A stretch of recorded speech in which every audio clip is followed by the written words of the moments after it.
In today's video, I'm going to teach you the right way to delete a workspace in Notion. Now, whether you're downsizing your digital presence, doing a little spring cleaning, or you just need to tidy things up, knowing how to correctly delete a workspace is essential.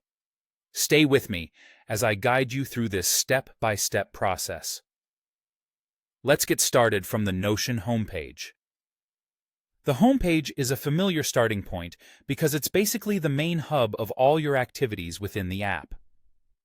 Imagine it's your digital desk, from which you'll access different files and settings.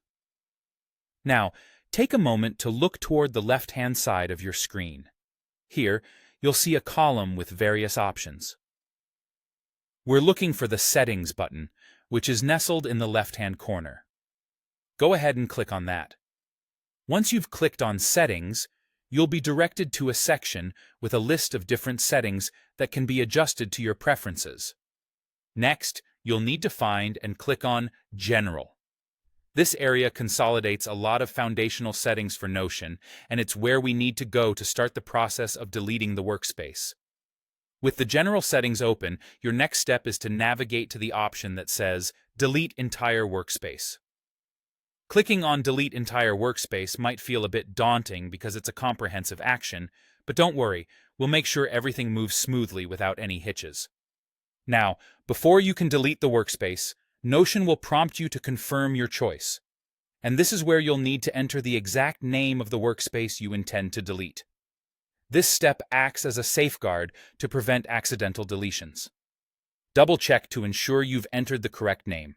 It's always a good idea to make certain everything is accurate, so there's no risk of losing more data than intended. Once you've inputted the correct name, you'll move on to the final step. Look for the option to Permanently Delete Workspace and click on it. By doing this, you confirm that you want to proceed with the deletion. Be mindful that this action cannot be undone, so ensure all the important data you needed from that workspace has been backed up or transferred as needed. And there you have it, a clear path to managing and potentially removing parts of your Notion digital landscape. Hopefully, this guide was helpful in navigating you through the process seamlessly. Make sure to leave any questions you might have in the comments below, and don't forget to subscribe for more helpful guides like this. Thank you for watching, and happy organizing!